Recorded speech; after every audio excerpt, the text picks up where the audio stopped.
लड़े किसान। थोड़ी देर में कृषि कानून पर सुप्रीम कोर्ट में होगी सुनवाई।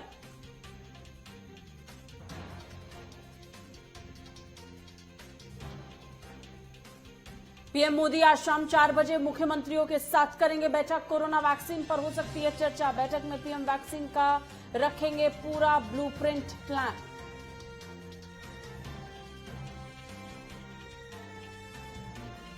चुनाव आयोग ने चुनाव से पहले जारी की नई एडवाइजरी। बंगाल समेत 5 राज्यों के चुनाव के लिए एडवाइजरी जारी। कहा, लापरवाह अधिकारियों को चुनाव ड्यूटी में न लगाए राज्य।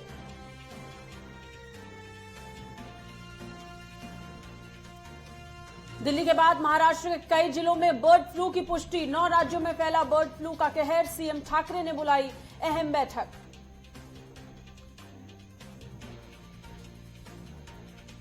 यूपी में कोरोना वैक्सीन का आज फाइनल ड्राई रन। 16 जनवरी से होगा वैक्सीनेशन। टीकाकरण के पूर्वाभ्यास की मुख्यमंत्री करेंगे निगरानी।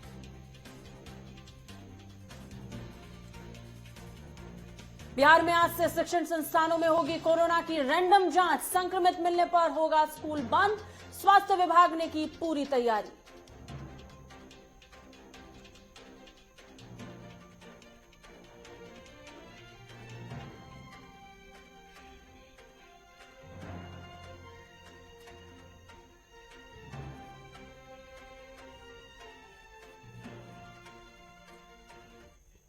वंदे मातरम, आप देख रहे हैं नेटवर्क 10। आपके साथ मैं हूं सांची त्यागी। 16 जनवरी से टीकाकरण अभियान की शुरुआत हो जाएगी और उससे पहले हर राज्य में लगातार ड्राई रन का सिलसिला तेज है। इस बीच उत्तर प्रदेश में भी ड्राई रन किया जा रहा है, जिसका खुद मुआयना और जायजा ले रहे हैं मुख्यमंत्री योगी आदित्यनाथ।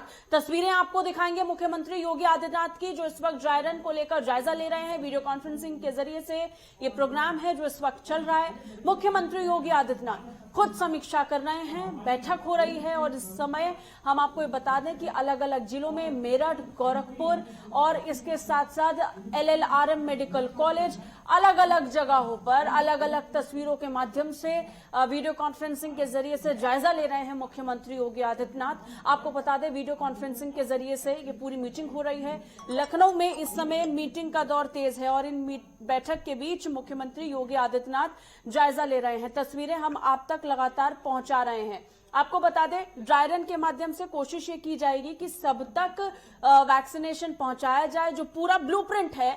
आज शाम प्रधानमंत्री नरेंद्र मोदी जिस बीच सभी मुख्यमंत्रियों के साथ बैठक करेंगे, मुलाकात करेंगे, उस ब्लूप्रिंट को रख देंगे और उससे पहले राज्य स्तर पर किस तरीके से तैयारियां हो रही हैं उसकी एक झलक और वो एक तस्वीर इस वीडियो कॉन्फ्रेंसिंग के जरिए से आप सब तक हम पहुंचा रहे हैं। उत्तर प्रदेश में तैयारियां पूरी हैं। मुख्यमंत्री योगी आदित्यनाथ बीते कई दिनों से इस बाबत जानकारियां बटोर रहे थे और सबसे बड़ी बात यह है कि आज शाम जब महत्वपूर्ण बैठक होने वाली है, मुलाकात होने वाली है प्रधानमंत्री नरेंद्र मोदी के साथ वीडियो कॉन्फ्रेंसिंग के जरिए से ही, उससे पहले आज सुबह ड्राई रन का खुद समीक्षा कर रहे हैं मुख्यमंत्री योगी आदित्यनाथ। प्रधानमंत्री नरेंद्र मोदी आज ब्लूप्रिंट पूरे देश के सामने सौंप देंगे। मुख्यमंत्रियों को भी समझाएंगे किस तरीके से तैयारियां करनी है, प्लान और प्रोसेस क्या रहने वाला है जब 16 तारीख से टीकाकरण अभियान को शुरू किया जाएगा।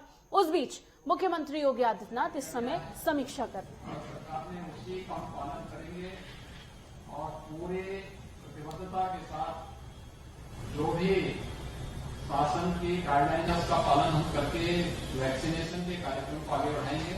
ये मुझे आप सबसे कहना था। बहुत बहुत धन्यवाद। तो चलिए, ये बैठक संपूर्ण होती हुई आपको बता दें, अलग अलग जिलों की तस्वीरें इस वक्त निकलकर सामने आ रही हैं, जहां पर मुख्यमंत्री योगी आदित्यनाथ समीक्षा कर रहे थे। खैर, आगे बढ़ेंगे। दिल्ली की सीमाओं पर चल रहे किसान आंदोलन का आज 47वां दिन है।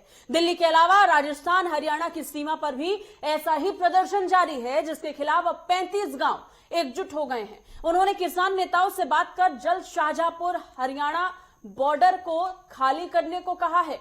वहीं नए कृषि कानून रद्द करने की अर्जियों पर सुप्रीम कोर्ट में आज अहम सुनवाई होने वाली है। किसानों ने रविवार को 500 जत्थेबंदियों का डेटा तैयार किया और वकील प्रशांत भूषण से 3 घंटे तक इस बाबत चर्चा भी हुई। कोर्ट को बताया जाएगा कि आंदोलन में सिर्फ पंजाब ही नहीं बल्कि देश भर के किसान संगठन शामिल हैं। तो आपको बता दें कि किसान आंदोलन को लेकर जिस बीच आज 47वां दिन है, सुप्रीम कोर्ट पर पूरे देश की निगाहें टिकी रहने वाली हैं, क्योंकि विभिन्न याचिकाओं को लेकर आज सुप्रीम कोर्ट में सुनवाई होगी। जैसा कि हम आपको बता रहे हैं कि वकील भूषण की तरफ से इन अर्जियों को लेकर के ये बताया जाएगा कि न सिर्फ पंजाब के किसान लेकिन बाकी राज्यों के किसान भी बादस्तूर इस आंदोलन का हिस्सा बने हुए हैं। और सबसे बड़ी बात यह है कि जब लगातार वार्ताओं का दौर तेज है और 39 से ज्यादा संगठनों का जिक्र हो रहा है, तो 39 से ज्यादा संगठनों में न सिर्फ पंजाब के किसान संगठन शामिल हैं, लेकिन इसके अलावा उत्तर प्रदेश, हरियाणा के किसान संगठन भी इसका हिस्सा बने हुए हैं। किसान आंदोलन लगातार बढ़ता हुआ, तेज होता हुआ और अब ये 47वें दिन तक प्रवेश कर चुका है। और इस सब के बीच आज सुप्रीम कोर्ट में इस बाबत सुनवाई भी होने वाली है, जैसा कि हम आपको बता रहे हैं। आपको बता दें कि इससे पहले भी अर्जियां कोर्ट तक पहुंच चुकी हैं, जिसको लेकर जवाब कोर्ट ने जरूर केंद्र सरकार और राज्य सरकारों से मांगा था, जिसमें पंजाब सरकार, हरियाणा सरकार, उत्तर प्रदेश सरकार भी शामिल थी। और इन सब के बीच आज जब 47वां दिन है तो देखना बहुत दिलचस्प होगा कि क्या प्रतिक्रिया कोर्ट की तरफ से आएगी। हालांकि आज के दिन में सभी अपना अपना पक्ष रखने वाले हैं। किसानों के पक्ष को रखते हुए भूषण तमाम पक्षों को रखने वाले हैं। वो बताएंगे कि अर्जियां किस तरीके से सामने रखने वाली हैं और सुप्रीम कोर्ट का इन सभी अर्जियों को लेकर के रुख क्या होगा, ये भी आज साफ हो जाएगा। अब से थोड़ी देर में कोर्ट में सुनवाई तेज होगी और सभी को देखना होगा कि कोर्ट की तरफ से क्या टिप्पणियां आएंगी। इससे पहले हमने ये भी देखा कि आंदोलन को लेकर के कोर्ट ने सुनवाई की थी और उन्होंने कहा था कि सड़क जाम करके और बाकी व्यवस्थाओं को बाधित करके प्रदर्शन करना ठीक नहीं है, लेकिन लोकतांत्रिक अधिकार है प्रदर्शनकारियों का प्रदर्शन करना और प्रदर्शन जायज है। लेकिन इसी कड़ी में अब बाकी अर्जियों को लेकर देखना होगा कोर्ट का आज क्या रुख रहेगा।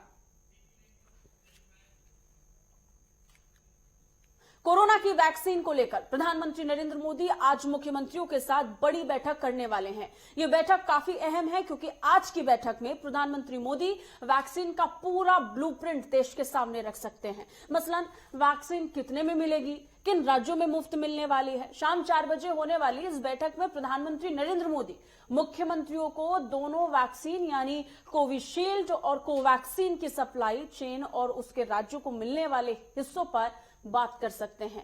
इस पूरे मामले में असली पेंच वैक्सीन के दाम को लेकर के फंसा हुआ है। कई राज्यों ने बैठक से पहले ही वैक्सीन को मुफ्त में देने की मांग उठा दी है। बता दें कि ये राज्य राजस्थान, दिल्ली, छत्तीसगढ़ और इसमें बंगाल भी है। वहीं कुछ राज्य खुद ही वैक्सीन मुफ्त में बांटने की बात कह रहे हैं, जिसका जिक्र हम लगातार कर रहे हैं।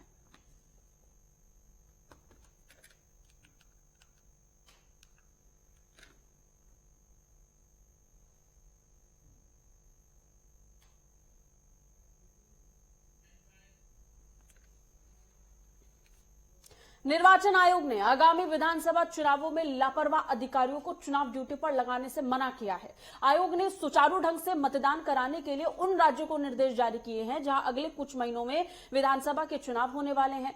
इनमें असम, केरल, पश्चिम बंगाल, तमिलनाडु और पुडुचेरी को एडवाइजरी जारी किया है। आपको बता दें, एडवाइजरी जारी कर आयोग ने कहा कि जिन अधिकारियों पर पिछले चुनावों में लापरवाही के लिए कार्रवाई के आदेश दिए गए हैं या जिनके मामलों में सुनवाई जारी है, उन्हें इस बार ड्यूटी पर न लगाया जाए ताकि चुनाव बिना किसी व्यवधान के सुचारू ढंग से संपन्न हो सके।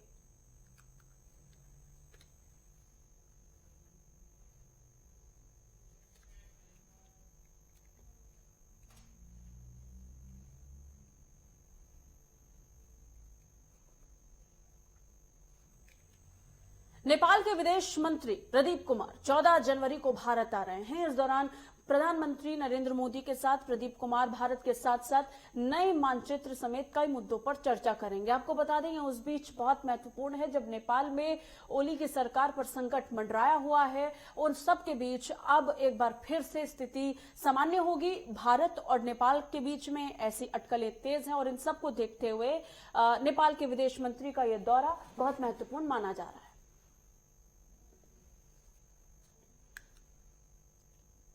16 जनवरी से शुरू हो रहे कोरोना टीकाकरण से पहले आज वैक्सीन का तीसरा और फाइनल ड्राई रन होने वाला है। इसके पीछे की मंशा यही है कि वैक्सीनेशन से पहले अगर कोई खामी सामने आए, तो उसको लेकर तैयारियां देखी जाएं। और अब से थोड़ी देर पहले वो तस्वीर भी हमने आप तक पहुंचाई जहां पर मुख्यमंत्री योगी आदित्यनाथ इसका जायजा ले रहे थे। ड्राई रन अब पूरा हो चुका है। आज पूरे प्रदेश में तकरीबन 1500 केंद्रों पर टीकाकरण का पूर्वाभ्यास किया जाएगा, जिसका खुद मुआयना करने के लिए प्रधानमंत्री मुख्यमंत्री वीडियो कॉन्फ्रेंसिंग के जरिए से इसका हिस्सा बने थे।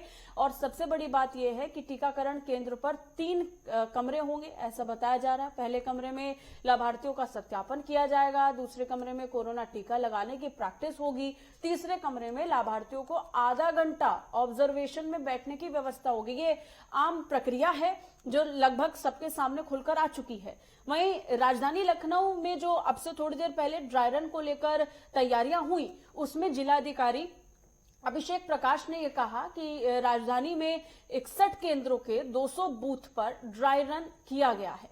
1500 कर्मचारियों को ड्राई रन में शामिल किया गया है। लखनऊ में पहले दिन 20,000 हेल्थ वर्कर को टीका लगेगा, उन्होंने ये जानकारी दी है। इसके साथ ही उन्होंने ये भी बताया कि लखनऊ में कुल 60,000 हेल्थ वर्कर को वैक्सीन लगना तय है। केजेएमयू में सबसे ज्यादा 9,000 से ज्यादा हेल्थ वर्कर को वैक्सीन लगेगी। आपको ये भी बता दें कि टीकाकरण के पूर्वाभ्यास की मुख्यमंत्री ने खुद निगरानी की थी, जिसकी तस्वीर अब से थोड़ी देर पहले हमने आप तक पहुंचाई थी।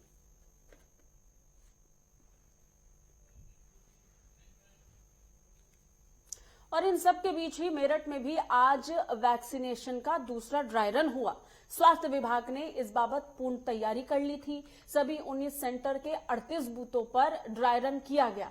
हर बूथ पर टीका लगाने की रिहर्सल भी हुई, जिसका जायजा मुख्यमंत्री योगी आदित्यनाथ ने भी लिया।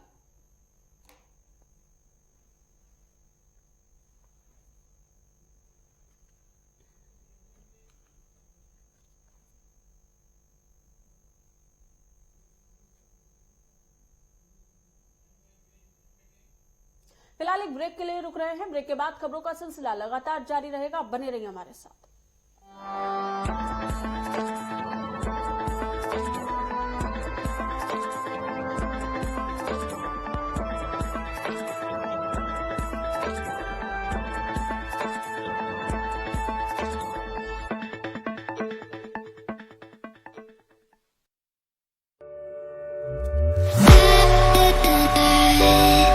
चटपटी चाट हो या फिर हो तीखी चाउमीन, पंजाबी खाने का तड़का हो या फिर हो मुगलई खाने की खुशबू, पहाड़ी दाल का जायका हो या फिर हो दक्षिण का डोसा, बाल मिठाई की मिठास हो या हो मनपसंद रसगुल्ले की बात, किस दुकान की रेसिपी में क्या है स्वाद का राज?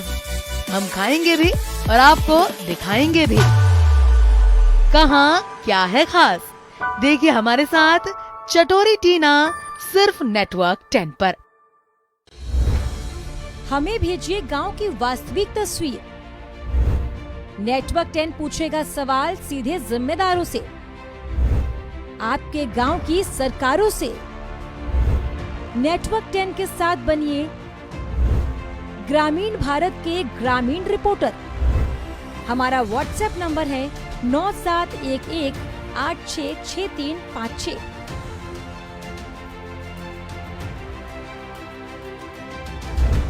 देखना न भूले ग्रामीण भारत, सोमवार से शुक्रवार शाम 4 बजे। नेटवर्क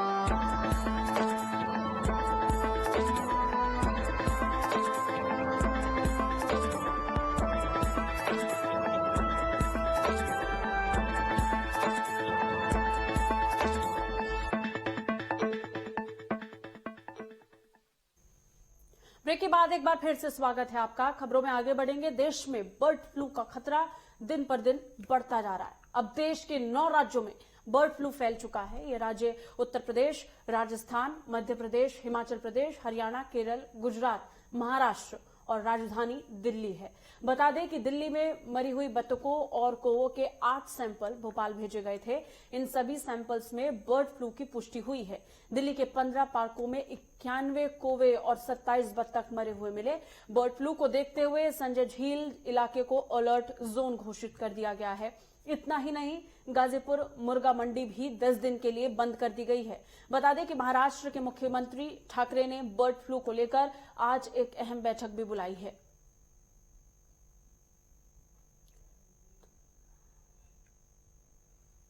बहराइच में बर्ड फ्लू को लेकर जिला प्रशासन अलर्ट मोड पर आ गया है। जिला स्तर पर राजकीय पशु चिकित्सालय में कंट्रोल रूम स्थापित किया गया है। कंट्रोल रूम में नोडल अधिकारियों की भी तैनाती की गई है। कंट्रोल रूम से नोडल अधिकारी बर्ड फ्लू की तैयारियों पर नजर रखेंगे। बर्ड फ्लू को मात देने के लिए जिला स्तर पर टास्क फोर्स बनाई गई। वहीं 6 रैपिड रिस्पांस टीमें भी तहसील स्तर पर बनाई गई हैं। हर रिस्पांस टीम में 5-5 सदस्यों को शामिल किया गया। रिस्पांस टीमें लगातार क्षेत्र में भ्रमणशील रहकर पोल्ट्री फार्म और मीट की दुकानों को मॉनिटरिंग करेंगे। आपको बता दें कि जिले में स्थिति अभी तक पूरी तरह सामान्य है। बर्ड फ्लू का यहां अब तक कोई भी केस सामने नहीं आया।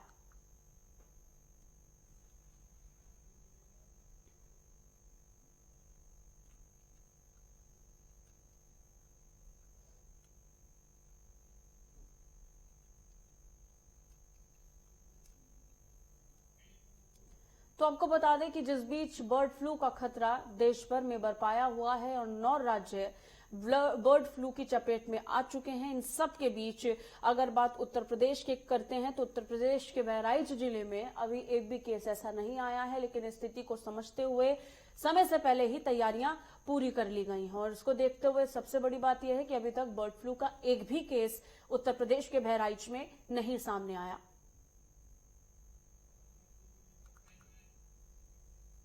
असम के मुख्यमंत्री सर्बानंद सोनोवाल कछार जिले के डोलाई में आयोजित एक समारोह में शामिल हुए। मुख्यमंत्री सोनोवाल ने मैत्री योजना के तहत बने उदरबोंध पुलिस स्टेशन का उद्घाटन किया।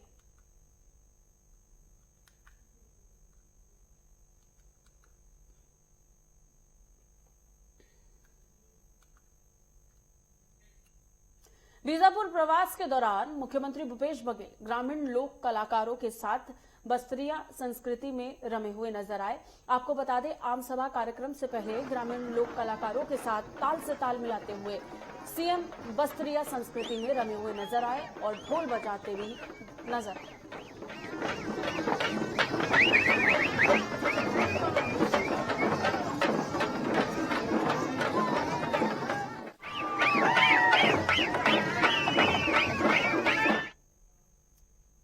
कुछ दिनों तक थोड़ी राहत के बाद सर्दी फिर बढ़ गई है। दिल्ली में बर्फीली हवाओं ने ठिठुरन बढ़ा दी है। हालांकि विजिबिलिटी साफ होने से वाहन चालकों को राहत मिली है। मौसम विभाग के अनुसार आज न्यूनतम तापमान 6 डिग्री और अधिकतम तापमान 20 डिग्री रहने का अनुमान है। दिन में हल्की धूप निकलने पर लोगों को थोड़ी राहत मिल सकती है। मौसम विभाग के अनुसार दिल्ली में 15 जनवरी तक बर्फीली हवाओं से दिल्ली वालों को राहत नहीं मिलने वाली है।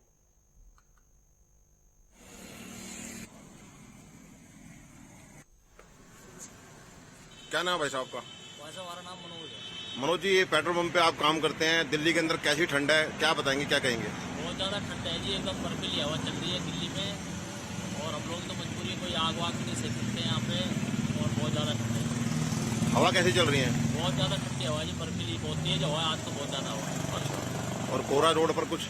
कोहरा तो इतना ज़्यादा नहीं है लेकिन हवा बहुत तेज है। गणतंत्र दिवस परेड इस बार पहली बार ऐतिहासिक लाल किले तक नहीं जाएगी। इस बार केवल झांकियां ही लाल किले तक जाने वाली हैं। झांकियों की संख्या इस बार बढ़ा दी गई है। पहले जहां अमूमन 25 से 28 झांकियां रहती थी, इस बार इसकी संख्या 32 कर दी गई है। इसके अलावा भी बड़े स्तर पर समारोह की रूपरेखा में बदलाव किए गए हैं। कोरोना संक्रमण के मद्देनजर ऐसा फैसला लिया गया है। हर साल सैन्य कर्मियों समेत दिल्ली पुलिस का परेड राजपथ से शुरू होकर लाल किले तक जाती थी।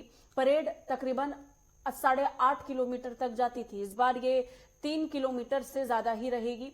हर जत्थे में 144 कर्मी शामिल होते थे। इस बार जत्थे में 96 कर्मी ही शामिल होंगे।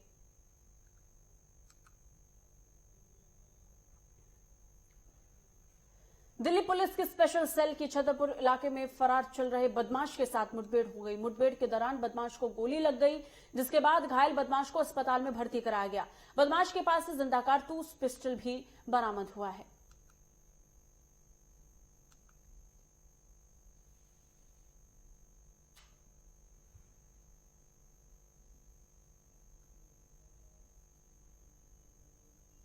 अंबेडकर नगर में 2 अलग अलग थाना क्षेत्रों में पुलिस की बदमाशों के साथ मुठभेड़ हो गई। मुठभेड़ के दौरान डबल मर्डर के 5 आरोपियों को पुलिस ने गिरफ्तार कर लिया। आरोपियों के पास से तमंचा, कारतूस भी बरामद हुआ। मुख्य आरोपी अमित सिंह और नगेंद्र पांडे पर पुलिस ने 50-50 हजार का इनाम भी घोषित किया है। दरअसल 4 जनवरी को प्रधानपति अनिल मिश्र और उसके भाई की दिन दहाड़े हत्या की गई थी।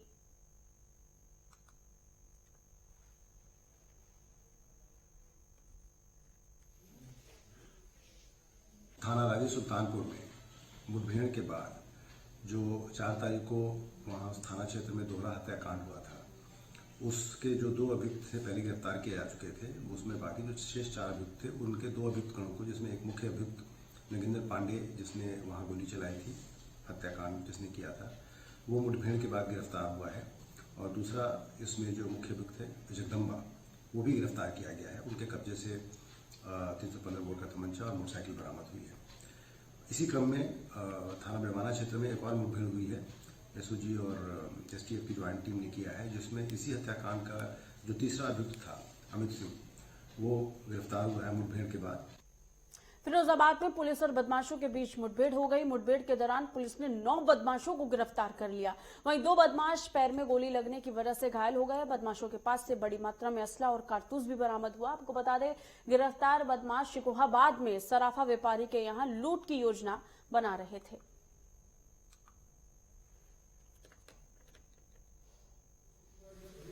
कई थानों के फोर्स और हमारी पूरी एसओजी टीम वहां रही और बहादुरी से मुठभेड़ करते हुए स्कॉर्पियो सवार इन डकैतों को गिरफ्तार किया है। काउंटर फायरिंग में 2 बदमाशों को पैर में गोली लगी है, जिन्हें घायल अवस्था में अस्पताल लाया गया, जिनका इलाज हो रहा है। बाकी जो 7 बदमाश थे, उनकी गाड़ी जब वहां पे नहर पटरी पे फंस गई है पेड़ के आगे, वो भागे हैं खेतों में। उनको घेराबंदी करके 7 को अरेस्ट किया गया है। इनकी तलाशी पे इनके पास से भारी मात्रा में असले मिले हैं, जिसमें 8 तमंचे हैं, 1 राइफल है, भारी मात्रा में कारतूस है, जो शटर तोड़ने के उपकरण होते हैं गाड़ी में मिले हैं, शराब की बोतलें मिली हैं। इनसे पूछताछ की जा रही है। अभी प्रारंभिक पूछताछ में ही हुआ कि इनकी एक आज डकैती डालने की योजना थी सिकोहाबाद कस्बे में। अमेठी में देर रात पुलिस और बदमाशों के बीच मुठभेड़ हो गई, जिसमें एक बदमाश के पैर में गोली लग गई। वहीं पर एक सिपाही भी गोली लगने से घायल हो गया। मुठभेड़ में पकड़े गए 3 बदमाशों में से एक बदमाश के ऊपर 25,000 का इनाम घोषित है, जबकि दूसरे बदमाश के ऊपर 12,000 का इनाम घोषित है। पकड़े गए बदमाश के पास तमंचा और कारतूस भी बरामद हुआ। ग्रेटर नोएडा में देर रात पुलिस और बदमाशों के बीच मुठभेड़ हो गई। ग्रेटर नोएडा की बादलपुर कोतवाली क्षेत्र में छपरोल गांव के पास लूट करने वाले बदमाशों के एक गैंग से पुलिस की मुठभेड़ हुई। बदमाशों ने पुलिस से बचकर भागने के लिए फायरिंग शुरू कर दी। पुलिस की ओर से हुई फायरिंग में 4 बदमाशों के पैर में गोली लग गई। हालांकि 3 बदमाश अंधेरे का फायदा उठाकर मौके से फरार हो गए। पुलिस फरार बदमाशों की गिरफ्तारी के लिए कॉम्बिंग कर रही है।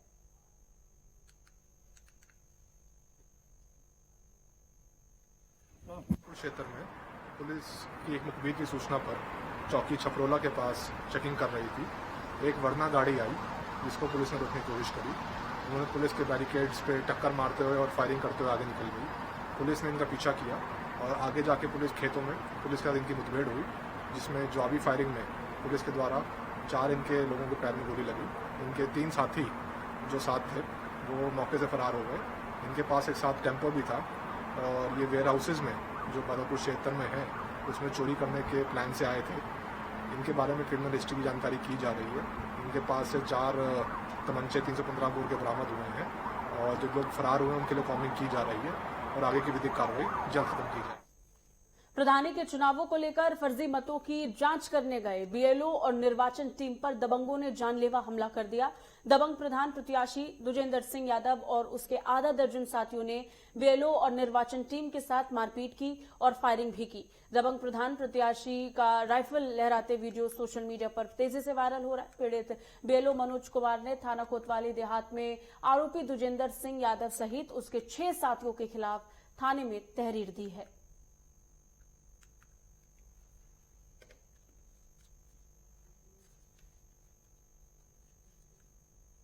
अलीगढ़ में गौतम चौराहे के पास टेम्पो सवार पशु तस्करों और पुलिस के बीच मुठभेड़ हो गई। इस मुठभेड़ में एक वांछित पशु तस्कर को पैर में गोली लगी है। पकड़े गए बदमाश के पास से तमंचा कारतूस भी बरामद हुआ। वहीं अन्य बदमाश मौके से फरार हो गए। बता दें कि घायल तस्कर को इलाज के लिए जिला अस्पताल में भर्ती कराया गया। ये पूरी घटना थाना खैर क्षेत्र की है।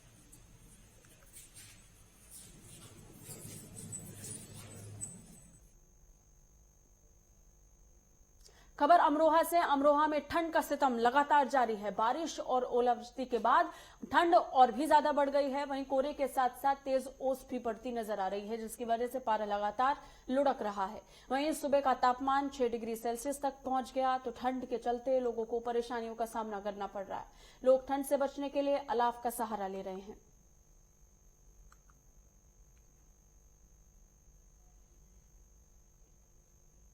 बादलों और बूंदाबांदी के दौर के बाद उत्तर भारत के ज्यादातर इलाकों में अब आसमान साफ हो चुका है और इसी के साथ सर्दी की सिरन भी लौट आई है। राजधानी दिल्ली में तापमान फिर से नीचे आने लगा है। बारिश के दिनों में न्यूनतम तापमान 10 से 11 डिग्री के आसपास पहुंच गया था, लेकिन ये फिर से 60 डिग्री के करीब लुढ़क गया है।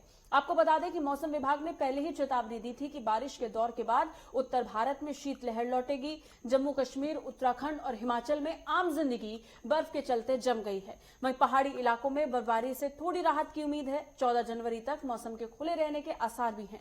दिल्ली और आसपास के इलाकों में शीतलहर की वापसी हो गई है। शेयर बाजार में हरियाली जारी है। प्री ओपनिंग में ही सेंसेक्स 49,000 के पार पहुंच गया। वहीं निफ्टी भी 14,500 के पार पहुंच गए हैं। आपको बता दें, आज प्री ओपनिंग के समय सेंसेक्स तकरीबन 233.89 अंकों की उछाल के साथ 49,016.40 को पार कारोबार कर रहा है और इसके साथ ही निफ्टी में 216.15 अंकों की तेजी के साथ 14,563 अंकों पर शानदार ट्रेड देखा जा रहा है। बिहार के तमाम स्कूल, कॉलेज समेत शिक्षण संस्थानों में आज से कोरोना संक्रमण की रैंडम जांच की जाएगी। स्वास्थ्य विभाग ने इसे लेकर पूरी तैयारी कर ली है। स्कूल, कॉलेज समेत पूरे शिक्षण संस्थानों में स्वास्थ्य विभाग ने सभी जिलों के सिविल सर्जनों को कोरोना की रैंडम जांच कराने के निर्देश दिए हैं। रैंडम जांच के आधार पर शिक्षण संस्थानों के कोरोना संक्रमितों की पहचान की जाएगी। बता दें कि राज्य में 4 जनवरी से शिक्षण संस्थान खोले जाने की इजाजत दी गई थी, जिसके बाद कुछ जगहों से शिक्षक और बच्चों के कोरोना संक्रमित होने की खबर सामने आई थी। इसी के साथ बुलेटिन में फिलहाल इतना ही। देश और दुनिया की तमाम खबरों के लिए आप देखते रहिए नेटवर्क 10। जय हिंद।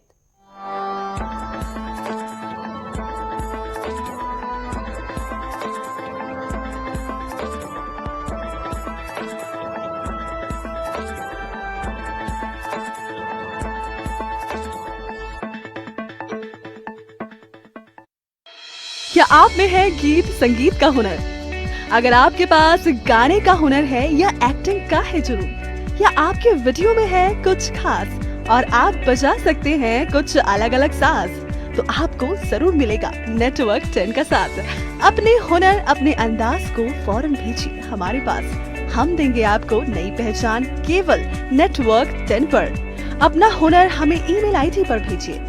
हमारी मेल आईडी है network10.in@gmail.com।